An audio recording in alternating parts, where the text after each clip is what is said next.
What's up, folks? It's been a little while since I made a video, and I really don't even have a topic, but I figure I gotta make one. I can't come up with any fucking ideas. I've been trying to think of something every day. I just can't come up with anything. I don't know. It's not you, it's me. Anyway, well, I was just watching Richard's video about some video he made to some old white guy from America that's, I don't know, some kind of right-wing person, and they were talking about the BNP. And I kind of want to touch on the BNP a little bit more, because I've discussed it before. Well, I've been asked about it. I didn't know a whole lot about it, so I didn't have much to say. But I will say that the BNP is actually, I actually kind of like them in a way, because they're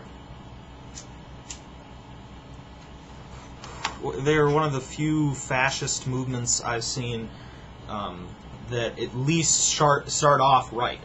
They picked a good scapegoat. Muslims are great scapegoats. You have to understand that the fascist needs an enemy. All right, that's how you justify taking complete control of the country. Hitler had to have an enemy. Now he had, of course, communists. But not everybody knew communists. It wasn't as big of it wasn't a real immediate threat, to the German people. They didn't feel that way. But Jews, everyone knew a Jew. And there was already a bunch of hatred towards the Jews, so they made a perfect scapegoat group. And Muslims are a good scapegoat group too, because they are amongst us, and even if most people don't hate them, most people are, distrustful or, I don't know, apprehensive because it's a strange culture. So they're a really good scapegoat group. Now, a lot of people don't understand some of the intricacies of fascism. Like a lot of people they've been trying to claim that our government has, some fascist underpinnings, or, we've done fascist things. Like they point, you could point towards the demonization of the terrorist as that enemy that the fascist needs to fight. But I don't think that's a very good example, because the terrorist is not amongst us. The terrorist doesn't frighten you or me. Most people are not scared of terrorists. I mean, maybe if you work in the Pentagon or the Sears Tower or someplace that would be a prominent target, you might be scared, but most of us are not worried about terrorists, which is why it's a bad scapegoat group for the kind of power that a fascist would want to get. You have to pick something domestic, and I think that the BNP have done a good job on picking that group.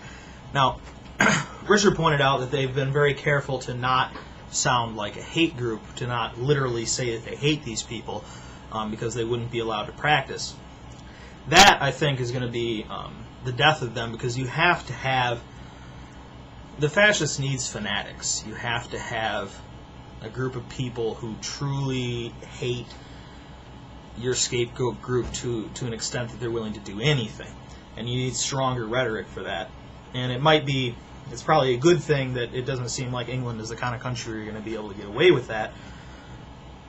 And it's not easy to get away with that here, which is why we don't have too many problems with fascist movements. But if the British people get a little bit more lax on what they consider, I don't know, acceptable political dialogue, you might see the BNP get a little bit more aggressive.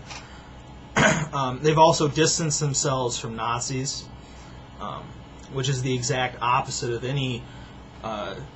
Most of the fascist or fascist-like groups in the United States are pretty much neo-Nazis, and they call themselves that. To actually hear these people say Nazi is kind of funny, because Nazi is a pejorative term. The correct term is National Socialist. So they don't even know enough about their ideology to know what should offend them. And the problem with neo-Nazis in America is that they have too many enemies.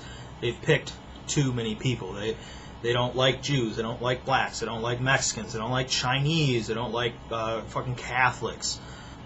You can't have that many enemies. It has to be a relatively small group that pretty much everyone can agree that they don't really like or trust.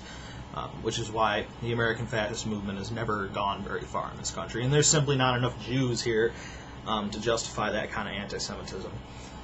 So it just doesn't work, which is probably a good thing. If the neo-Nazis in this country were smart, they would pick something to go after, but they won't. You could see that in the recent melding of the KKK and the neo-Nazi movement together, which just, I don't know. It disappoints me that someone could be that boldly stupid and act like they're a National Socialist when they're really not. These people are not. These people are not National Socialists. And on that topic, I was talking with an acquaintance of mine about propaganda, and they brought up the point that they believe that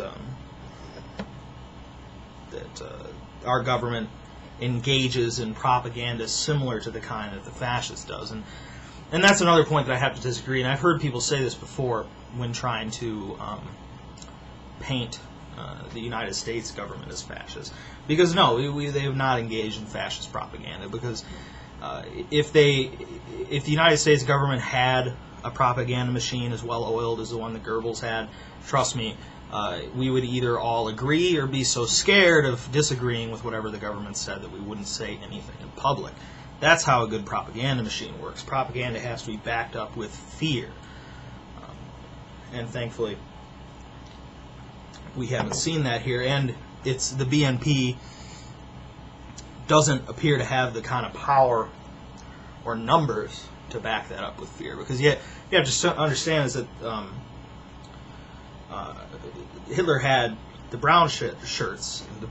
Hitler had the brown shirts. He had the stormtroopers. He had the people to enforce his propaganda with fear. He could intimidate people at the ballot boxes, all kinds of shit like that. The BNP doesn't have that, and we don't have any problems like that in this country, which is good. But you have to watch out for lax government controls. That's where you're going to see fascism pop up in countries where the state, or the central government, is incapable of preventing armed groups from intimidating people into voting one way or another. So, overall, I'd say that something like the BNP is not really a threat, because it appears that our friends over in Britain know better than to let these people get away with their shit. But you have to look out for the fascists. Fascism is very, very, very effective. All right, don't kid yourselves, and you have to ask yourself how did Adolf Hitler get an entire nation to sign his death warrant? Because these people, most of them, wanted it. I don't care what they said afterwards. Most people were in favor of the shit that Hitler was doing. So you have to ask yourself, how was he able to do that? Now, Hitler was an exceptional human being. He wasn't a good man, but he was the best at what he did. So it appears that it's a good thing that our fascist groups in this country, or the BNP, doesn't get a leader like that. That's another thing to look out for. Watch these leaders. There needs to be some sort of central personality to pivot this whole thing on.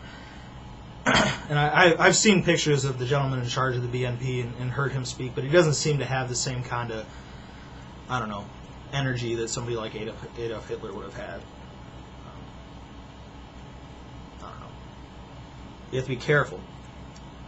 But if you want a good example of what proper fascist propaganda is, I will direct you to the film Triumph of the Will, which was a propaganda piece put together by, I cannot remember his name, about some rallies in Nuremberg in, I don't know, 1933 or 32 or something like that.